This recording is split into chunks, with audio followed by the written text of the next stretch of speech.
उत्तर प्रदेश की कांग्रेस में उतार आया हो या चढ़ाव, एक ऐसा चेहरा है ममता चौधरी, जो लखनऊ से लगातार पार्षद होती ही रही। वार्ड भी बदले लेकिन ममता चौधरी का जलवा नहीं बदला। SIR बहुत परेशान थे लोग, आप सभासद हैं, आप ही के पास जाते होंगे। SIR की डेट निकल चुकी है, कितने वोट कट गए और कितने बचा पाई आप? देखिए, ऐसा है, SIR की जो प्रक्रिया है, पहली बात तो SIR की प्रक्रिया ही अपने में ठीक नहीं है।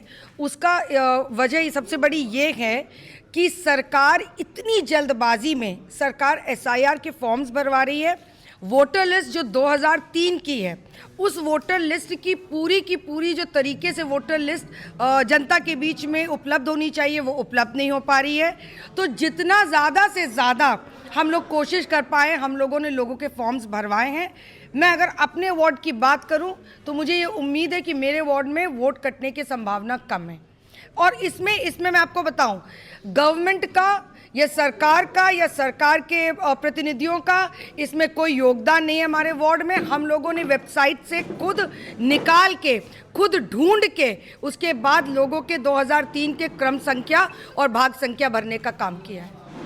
अच्छा, सरकार कहती है कि ये चुनाव आयोग की प्रक्रिया है, इसमें भारतीय जनता पार्टी का या उत्तर प्रदेश की सरकार का या केंद्र सरकार का कोई रोल नहीं है। आप लोग कहते हैं सरकार जो है वो सहयोग नहीं कर रही। चलिए, अब आप बताइए, प्रक्रिया पूरी हुई, आपका वार्ड घने वार्डों में माना जाता है, वहाँ पर कितने वोट कट गया इसे कि जो नहीं कटे चाहिए थे आपको लगता है? देखिए, अभी तो इनकी लिस्टें आ रही हैं और मैं आपको बताऊं, इनकी लिस्टों में इतनी बड़ी बड़ी त्रुटियां हैं। जो लोग वर्तमान में मौजूद हैं उस जगह पे, उसके बाद भी उनको शिफ्टेड लिख दिया जा रहा है। तो हम उन लिस्टों को ठीक भी करा रहे हैं। अब इससे आप समझ सकते हैं कि चाहे वो इलेक्शन कमीशन हो, चाहे वो गवर्नमेंट हो, वो कितनी गंभीर है SIR को लेकर।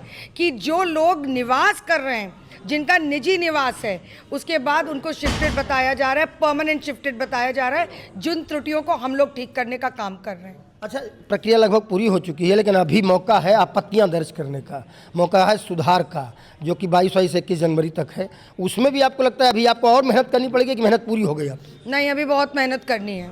बहुत मेहनत करनी है? जी हाँ। और मैं आपको दावे से एक बात कह सकती हूँ, जो लोग लखनऊ में निवास कर रहे हैं, जो लोग परमानेंट स्थायी निवासी हैं, उसके बाद भी उनके वोट कटेंगे, क्योंकि प्रक्रिया सुचारू रूप से नहीं कार्य कर रही है। आप देख लीजिएगा। अच्छा, बांग्लादेशी और रोहिंग्या को लेकर मेयर साहिबा जो शोर मचा रही थी, बहुत कुछ उन्होंने बोला और भी लोगों ने बोला, तो क्या बांग्लादेशी और रोहिंग्या वास्तव में थे या खाली शोर था वो? मैं तो इतना जानती हूँ कि अगर माननीय महापौर जी ये कह रही हैं कि बांग्लादेशी हैं, तो ये सरकार की बहुत बड़ी विफलता है, क्योंकि 2 बार से आप ही हैं यहाँ पे। और अगर बांग्लादेशी यहाँ पे मौजूद हैं तो इसका मतलब आपने उन्हें हटाने का अभी तक कोई कार्य नहीं किया था।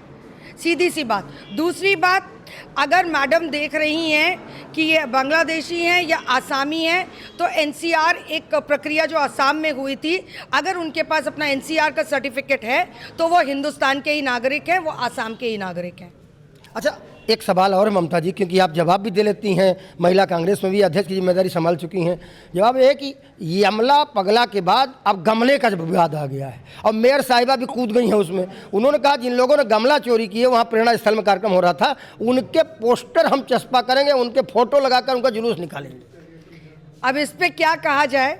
गमले जो चोरी हुए या गमले लोग उठा के ले गए, अब इससे ये समझ आ रहा है कि हम कितने साल पीछे चले गए हैं। बेरोजगारी, महंगाई, ये सारे मुद्दे चरम पे आ चुके हैं। इस सरकार में बेरोजगारी चरम पे आ चुकी है कि अब लोगों को ये गमले इतनी बड़ी चीज़ें दिखने लगी हैं कि वे गमले ले जाके अपने घर में सजा रहे हैं। क्यों? क्योंकि शायद गमला खरीदने की अब सक्षमता नहीं रही है जनता में, इतनी महंगाई चरम पे है। प्रकृति का प्रेम भी तो हो सकता है कि भाई गमले हैं, इनको हम ले जाएंगे, अपने यहाँ सजाएंगे। अच्छा, लेकिन अब FIR होने जा रही है। और मैंने क्या कहा? वो प्रेम में लेकर गए क्योंकि वो खरीद नहीं पा रहे हैं। महंगाई इतनी चरम पे है, मुझे नहीं लगता इस पे कोई FIR की जरूरत है।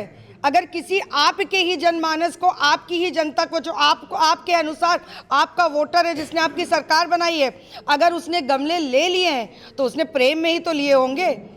अब गमले ले जाने पे FIR दर्ज हो तो अब क्या कहा जाए। अच्छा, आखिरी सवाल ये है, आखिरी सवाल ये है कि कांग्रेस किसी स्थिति में रही हो, कम जीते हो ज़्यादा जीते हो, अभी तो बढ़ी है 2024 में, ममता चौधरी का कौन सा फार्मूला है कि चुनाव हर बार नहीं करती? अब बस फॉर्मूला है तो है। बताएंगे नहीं? अब बताना अरे क्या बता है? देंगे तो और कांग्रेस वालों को भी फायदा होगा। वो हम लोग करते रहते हैं, बस काम होता रहता है। ममता चौधरी जी सभासद है मालवीय नगर वार्ड की, लखनऊ का एक पार्षद विधायक जैसी स्थिति में होता है, उतने ही लोगों का उसको कहीं न कहीं ध्यान भी रखना पड़ता है, बड़ा बजट भी होता है और बड़ी जिम्मेदारी भी। कुछ तो होगा जो लगातार जीत के आ रही हैं, बाकी गमला दीवाना वाला मामला तो है ही। नमस्कार।